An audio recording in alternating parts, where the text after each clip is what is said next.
Hello friends, welcome to IICS platform. आज है 30 of May और 30 ऑफ मई का हम करेंगे करंट अफेयर। चलिए लेक्चर स्टार्ट करते हैं। फर्स्ट न्यूज़ है S&P रेटिंग के ऊपर। देखो क्या होता है S&P। पहले तो स्टैंडर्ड एंड पुअर रेटिंग, ठीक है। ये कंट्रियों को रेटिंग देती है। रेटिंग किस चीज़ की, ठीक है, वो अपन आगे समझेंगे। देखो इंडिया की रेटिंग बढ़ गई है। Outlook, we can say outlook India का बढ़ा दिया है। आउटलुक कितना, फ्रॉम स्टेबल टू पॉजिटिव। पर क्रेडिट रेटिंग सेम है जो कि इंडिया की है, BB, 3 बार B माइनस, जो कि लॉन्ग टर्म तक के लिए है, long term, and A3 for short term. ये क्या है, क्रेडिट रेटिंग। अब इंडिया की बढ़ी क्यों है आउटलुक, तो इसका कारण है पॉलिसी स्टेबिलिटी, दूसरा इन्वेस्टमेंट, तीसरा रीजन है मेरे दोस्तों इकोनॉमिक रिफॉर्म। अब अपन एक एक से समझेंगे क्या होता है ये। देखो मेरे दोस्तों, पॉलिसी स्टेबिलिटी क्या होती है। जैसे किसी भी सरकार ने कोई पॉलिसी बनाई, अब वो पॉलिसी में भी कंटिन्यू कर सकती है। अगर सरकार चेंज होती है तो उस पॉलिसी का चेंज होने की पॉसिबिलिटी ज़्यादा होती है। जैसे नरेगा स्कीम है, नरेगा स्कीम स्टार्ट हुई थी कांग्रेस गवर्नमेंट के टाइम, बट बीजेपी ने भी इसको कंटिन्यू किया क्योंकि वो सक्सेस थी। ऐसी कुछ स्कीमें हैं जो बंद हो जाती हैं और दूसरी सरकार फिर से बनाती है। जैसे कि आप जानते हो हमारे इंडिया में 2014 से बीजेपी की सरकार है, तो मीन्स पॉलिटिकल स्टेबिलिटी है हमारे यहाँ पर, political stability, and there are lot of possibility that no changes in the policy. Same policy run from first term of BJP government as well as the second term of BJP government. We can say अगर सरकार फिर से बनती है NDA की, तो the same policy will run in the third term. तो देखो पॉलिसी स्टेबिलिटी समझ में आ गई। सरकार अगर सेम होगी तो बहुत रेयर पॉसिबिलिटी होती है कि वो पॉलिसी को चेंज करे। समझ में आ गया। इन्वेस्टमेंट, इंफ्रास्ट्रक्चर इन्वेस्टमेंट अपने इंडिया में बहुत हो रहा है, आप देख रहे हो। FPI बहुत आ रहा है, FDI भी आ रहा है। तो that also indication to enhance the rating from S&P rating. और इकोनॉमिकल रिफॉर्म भी हो रहा है इंडिया में। कई सारी चीज़ें प्राइवेटाइजेशन हो रही है, इकोनॉमिकल रिफॉर्म भी कर रही है, कई सारी बैंकों में चेंज आ रहे हैं, RBI कुछ डिसीजन ला रही है। अब देखो मेरे दोस्तों, आपने ये समझ तो लिया कि रेटिंग बढ़ गई है, आउटलुक बढ़ गया है, रेटिंग सेम है। और एक और चीज़ जानिए कि इंडिया की पहले जो रेटिंग, जो आउटलुक था 2014 में निगेटिव आउटलुक था, 2014 तक निगेटिव आउटलुक था, उसको स्टेबल कर दिया था 2014 में, क्लियर। और 2007 में मेरे दोस्तों इंडिया की रेटिंग थी BB पॉजिटिव, उसको चेंज करके BBB माइनस कर दी थी, क्लियर। ये रेटिंग चेंज हुई थी, क्लियर। अब 2024 में इसका आउटलुक चेंज हुआ है स्टेबल टू पॉजिटिव। अब ये होता क्या है सर जी क्रेडिट रेटिंग एजेंसी। देखो मेरे दोस्तों, आप बैंक में लोन लेने जाते होंगे या फिर कुछ और पॉसिबिलिटी के लिए बैंक में जाते होंगे लोन लेने के लिए, या फिर कुछ लोन ही समझ लिए। तो आपको लोन मिलने की पॉसिबिलिटी जब ही होती होगी जब आपकी सिविल अगर अच्छी होगी। सिविल व्हाट वी से, आपकी अगर सिविल अच्छी होगी बैंक के अंदर, तो ही आपको क्रेडिट कार्ड और लोन मिलेगा। आपने क्रेडिट कार्ड के लिए अप्लाई किया और आपकी अगर सिविल अच्छी नहीं है तो बहुत ही रेयर कंडीशन होगी कि आपको क्रेडिट कार्ड मिलेगा या लोन मिलेगा। ऐसे ही रेटिंग में होता है।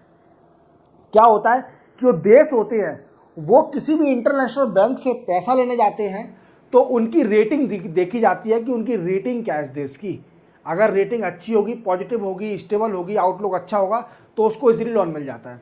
और यही रेटिंग देखी जाती है bye investor, by the foreign investor. अगर कंट्री की रेटिंग अच्छी होगी तो फॉरेन इन्वेस्टर को कोई डिफिकल्टी नहीं होती उस देश में इन्वेस्टमेंट करने को।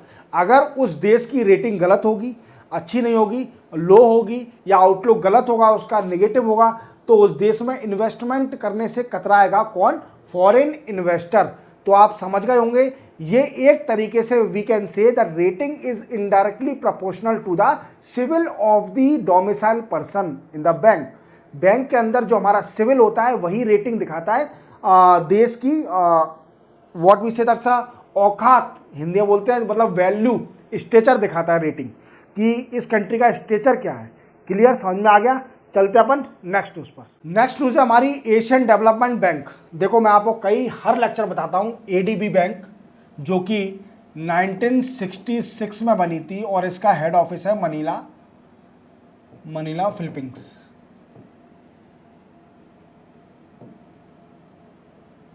ठीक है, अब न्यूज में क्यों है? देखो एडीबी ने अभी एस्टिमेशन निकाला है कि 2023 में इंडिया को हमने लोन, मतलब पैसा, इन्वेस्टमेंट पैसा कुछ भी, $2.6 बिलियन दिया है पूरी साल में। सॉवरेन फंड दिया है, इसको अपन बोल सकते हैं we can debt sovereign fund. ये फंड दिया है 2023 में $2.6 बिलियन। अब ये क्यों दिया है, इसका कारण क्या है, क्यों मांगा है इंडिया ने? देखो इंडिया ने लिया है सबसे पहले for investment, we can say infrastructure investment, climate resilience, development of corridor, construction, connectivity, development of rural area, ETC. देखो अब तो आपको याद सिर्फ ओनली ये रखना है कि 2023 में एडीबी, एशियन डेवलपमेंट बैंक है, उसने $2.6 बिलियन दिया है इंडिया को सॉवरेन फंड, और ये काम के लिए दिया है। इनको याद रखना, कुछ लिख लेना, क्वेट कर देना किसी आंसर में, तो आपको अच्छा लगेगा, मतलब करंट से रेट करेगा। तो चलते हैं अपन नेक्स्ट उस पर। अब हम पढ़ेंगे इंटरनेशनल लेबर ऑर्गेनाइजेशन के बारे में। देखो इंटरनेशनल लेबर ऑर्गेनाइजेशन क्या होती है?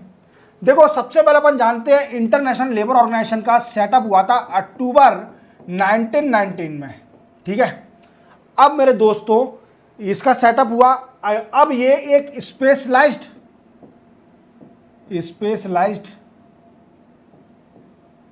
एजेंसी है under United Nation, what we say that UN. और जब उसका सेटअप हुआ था तो आप सोच रहे होंगे सर तो तब तक यूनाइटेड नेशन था ही नहीं, इससे पहले था अंडर लीग ऑफ नेशन। देखो जो वर्ल्ड वार फर्स्ट हुआ था तो वर्ल्ड वार फर्स्ट के बाद लीग ऑफ नेशन बना था, पर लीग ऑफ नेशन सक्सेस क्यों नहीं था? इसलिए सक्सेस नहीं था क्योंकि वर्ल्ड वार सेकंड हुआ और लीग ऑफ नेशन ने कोई ऐसा डिसीजन नहीं लिया कि what we say that Germany को रोक सके। मतलब व्हाट वी से हिटलर को रोकने के लिए कोई भी डिसीजन नहीं लिया, मतलब लिया पर उसको रोक नहीं पाए। देन आफ्टर इसको रिप्लेस कर दिया लीग ऑफ नेशन को बाय यूनाइटेड नेशन।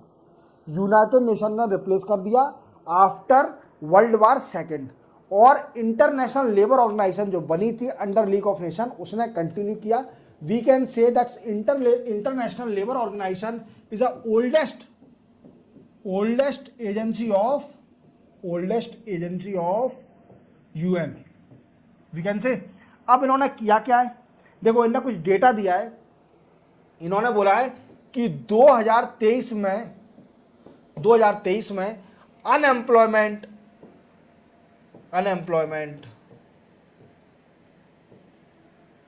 रिड्यूस हुआ है, we can say slightly reduce, बहुत कम रिड्यूस हुआ है, फ्रॉम 5% टू 4.9%।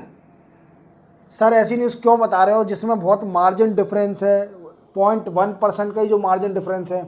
देखो ये पॉइंट आपको यूपीएससी के मेंस के आंसर में या फिर प्रीलिम्स में क्वेश्चन आ सकता है। बहुत मेजर ये पॉइंट आपको क्रिएट करने पड़ेंगे, बहुत ज़रूरी है। यही चीज़ें आपको मार्क्स लाएंगी मेंस के अंदर। इवन प्रीलिम्स में भी आपसे पूछा जा सकता है करंट अफेयर से रिलेटेड कि कितना पॉइंट स्लाइडली रिड्यूस हुआ है अनएम्प्लॉयमेंट। तो we can say that's slightly reduce from 5% to 4.9% according to International Labour Organisation which is specialised agency of United Nation and oldest agency of United Nation that set up in October 1990 under League of Nation, but League of Nation after Second World War replaced by the United Nation।